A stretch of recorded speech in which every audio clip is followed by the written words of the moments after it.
sejarah lontong balap sendiri ini sudah bertahun-tahun, hampir puluhan tahun juga. Lontong balap ini dikenal masyarakat Surabaya di tahun 1920. Cuman terkenalnya di era 1950-an. Karena waktu itu memang para pedagang lontong balap ini berjualannya di Jalan Wonokromo, tepatnya di belakangnya kebun binatang atau di depannya Terminal Joyoboyo yang sekarang. Nah, untuk pedagangnya sendiri itu rata-rata mereka dari daerah sepanjang Karangpilang sana. Jadi kalau waktu subuh mereka itu jalan beriringan sambil agak berlarian. Jadi orang-orang yang ada di pinggir jalan itu ngasih julukan lontongnya balapan, jadi gitu. Akhirnya dikenal sebagai lontong balap khasnya kuliner Surabaya.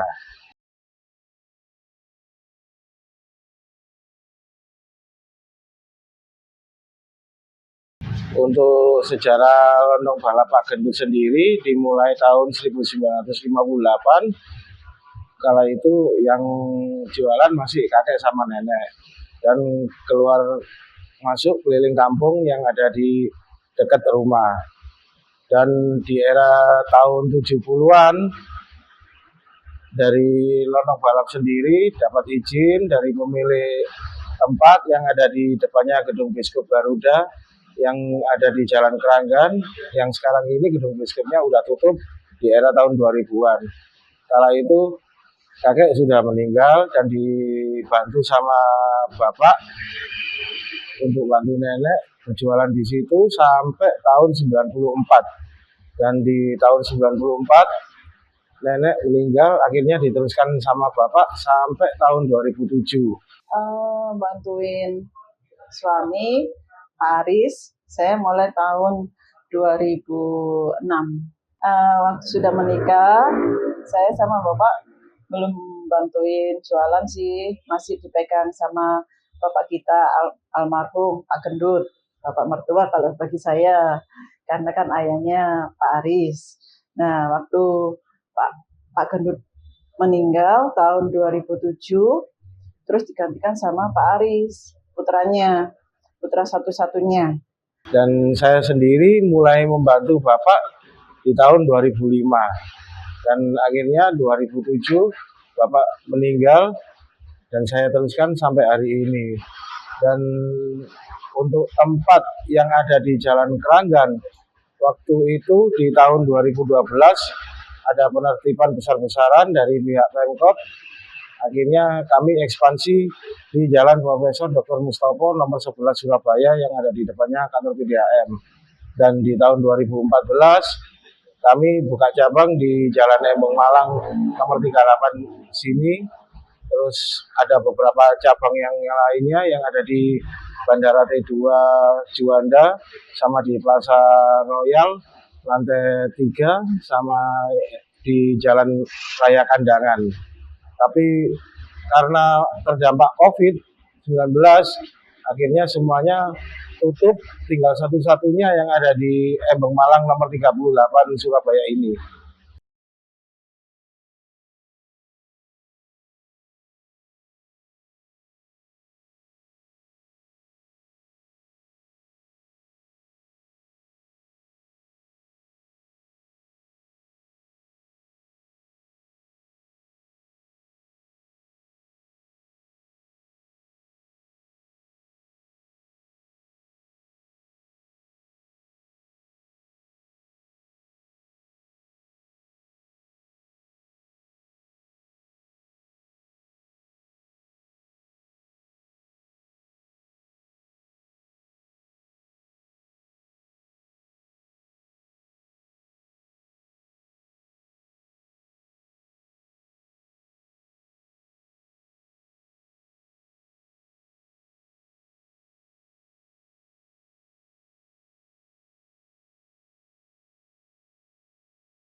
Kalau untuk berjualan lontong balap sendiri sih bukan sebuah pilihan karena memang ini sebuah warisan turun-temurun dari orang tua juga.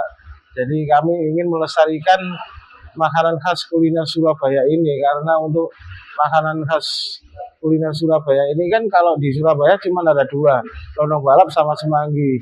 Dan dari keluarga kami hanya memilih lontong balap karena meneruskan dari warisan nenek. Kalau untuk pasang surutnya sebuah jualan kuliner seperti ini kan sudah biasa, Pak. Jadi mau nggak mau kita harus menjalani terus. Tapi kalau untuk penurunan drastisnya zaman COVID-19 itu karena memang kami kan dipaksa untuk tutup.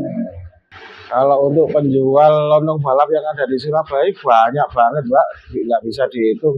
Mulai yang dari kelilingan, keluar masuk keliling kampung itu, terus yang punya depot, yang di kaki lima itu juga banyak sekali.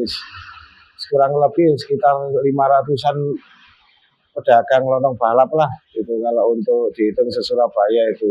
Untuk komunitas lontong balap saat ini tidak ada sama sekali untuk area Surabaya. Jadi ya hidup sendiri-sendiri, tuh jualan sendiri-sendiri juga. Jadi nggak ada komunitas atau grup dari penjajah kuliner khususnya lontong balap yang ada di Surabaya. Ini istimewanya dari sambelnya sama lentunya karena memang untuk lentu sendiri kita pakai bahan yang berkualitas dari kacang tolo atau kalau orang-orang nyebutnya itu kacang beras merah.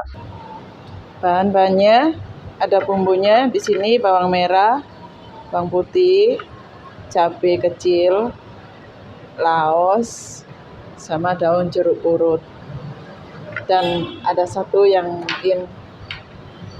bikin rasanya khas, yaitu ketumbar.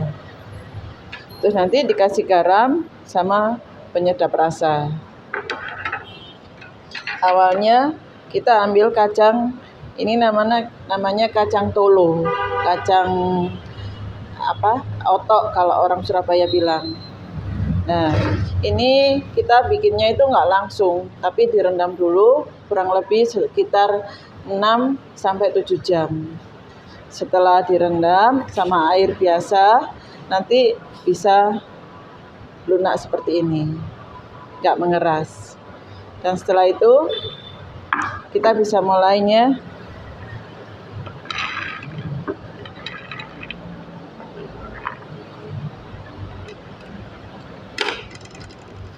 Ini kita tumbuk sampai lembut.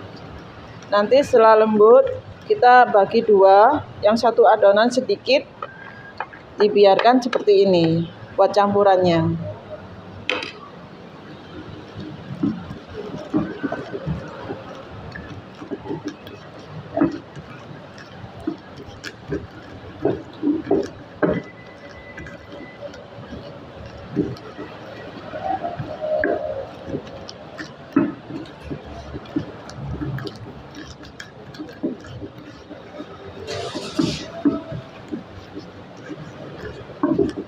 Nanti kalau bumbunya sudah dikupas, kita masukkan di sini jadi satu.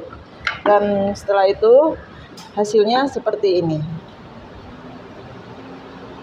Bisa kita campurkan di sini.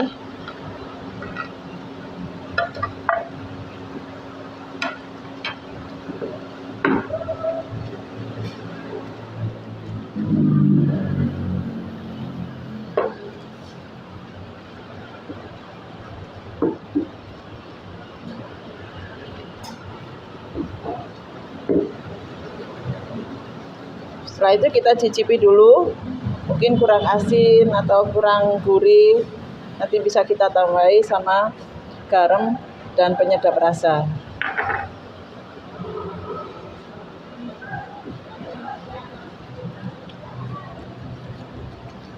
Sudah lengkap semuanya, bumbu sama penyedap rasa, kita siapkan penggorengannya.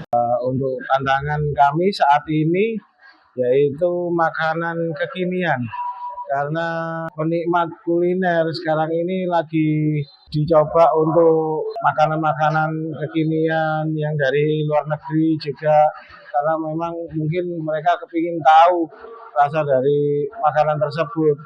Jadi untuk kuliner khas, terutama khasnya Surabaya, kita ditantang untuk bisa bersaing untuk masalah kuliner ini, jajan ini. Gitu. Untuk era milenial sekarang ini ya, paling tidak kita harus mengikuti medsos supaya untuk lontong balap khususnya bisa dikenal untuk kalangan muda, kalangan anak-anak kecil juga. Jadi nggak harus orang-orang dewasa yang sudah mengenal lontong balap ini. Lontong balap Pak Gendut ini sih kelebihannya ya karena memang kita sudah punya brand terkenal juga untuk Pak Gendutnya, dan kami juga sudah mendaftarkan di merek Haki juga. Dan untuk kelemahannya saat ini lontong balap ini belum bisa dinikmati oleh kalangan muda, itu aja. Kalau untuk usaha membesarkan nama lontong balap Pak Gendut sendiri, waktu saya pegang itu mulai dulu di tahun 2008 kita sudah kerjasama dengan radio-radio yang ada di Surabaya, terus media-media cetak juga seperti Jawa Pos, Koran Surya atau yang lain yang di bawah grupnya Jawa Pos. Kalau untuk online kita kerjasama dengan Grab sama Shopee aja. Kami juga menerima pesanan dalam bentuk besar juga untuk melayani catering, terus acara wedding atau khitanan atau rapat di kantor dan lain-lain juga. Kami siap untuk menerima pesanan tersebut. Jadi untuk customer yang ingin untuk pesan tinggal datang aja ke outlet kami yang ada di Jalan Embong Malang nomor 38 Surabaya. Untuk masak di dapurnya saya sendiri yang buat bumbu, beserta yang lainnya juga sendiri semuanya, dibantu sama istri gitu. Kalau untuk karyawan saat ini kami punya 5 karyawan aja. Jadi untuk bukanya di jam 6 pagi sampai jam 11 malam. Kalau untuk bahan-bahan lontong balap Pak Gendut sendiri keseluruhan ada di Pasar Keputaran. Karena memang di Pasar Keputaran itu pusatnya pasar se-Surabaya. Jadi lebih murah juga. Dan untuk yang lain ada Pasar Pabean, sebagian kecil. Kadang kita ambil di pasar tembok yang ada di Jalan Kalibodo itu. Cuman kalau untuk keseluruhan bahan yang besar-besar itu kami ambilnya dari Pasar Keputaran. Kalau untuk bahan harian kita belinya dari tauge atau camba, terus lontong, terus tahu. Kalau untuk lento bahannya udah kita siapin untuk 1 bulan. Tuh. Terus untuk sambelnya sendiri kita masak selama 1 minggu untuk persiapan 1 minggu. Terus untuk bumbu juga kita persiapkan untuk 1 minggu. Jadi kalau untuk harian cuman taugenya, cambanya, tahu, sama kerang untuk bahan sate kerangnya itu aja. Nah, kalau untuk bahan-bahan untuk keseluruhan ya di atas 2 jutaan ya itu untuk keseluruhannya, sama kita belanja kerangnya untuk sate kerangnya juga. Hari Pak 2 juta. Iya, 2 juta. Kalau untuk belanja kita belanja sendiri Pak, nggak kita wakilkan sama karyawan. Tuh. Kalau untuk karyawan kadang kan kita karyawan sendiri tidak tahu harga-harganya, patokannya, terus kadang kan nggak bisa nawar juga.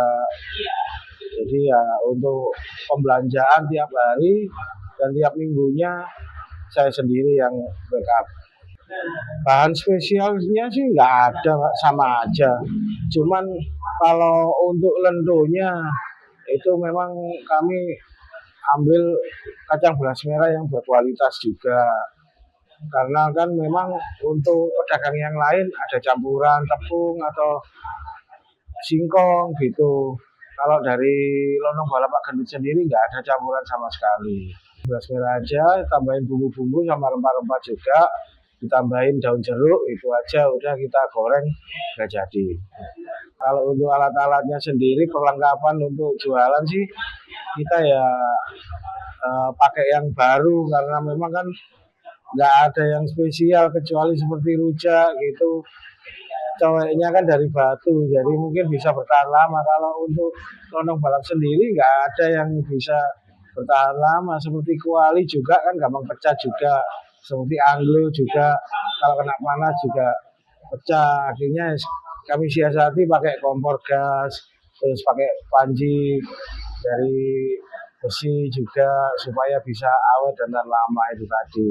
Kalau untuk saat ini lontong balap Pak Gendut kasih harga untuk lontong balapnya 18.000, untuk sate kerangnya per 10 tusuknya 20.000. Kalau untuk saat ini sih yang terjual kurang lebih 100 porsian aja karena memang untuk masa pandemi dari kami untuk bangkit kembali itu masih berat untuk kembali normal lagi. Sangat berharga sekali karena memang ini kan sebuah amanat dari keluarga untuk membesarkan nama Pak Gendut sendiri juga dan melestarikan lontong balap kuliner khas asli Surabaya sendiri. Kalau untuk makanan kekinian sih dari kami ya agak nggak bisa juga sih untuk mengolahnya. Kita lebih condong ke lontong balap karena memang kan untuk resepnya kan sudah turun-temurun. Jadi kita tinggal melanjutkan aja. Alhamdulillah untuk keluarga besar kami paling tidak ada kebanggaan tersendiri dari keluarga untuk bisa melanjutkan dan melestarikan kuliner khas asli Surabaya ini. Jangan sampai untuk lontong balap, terutama khususnya untuk lontong balap Pak Gendut sendiri, putus dari jualan ini nantinya. Tuh.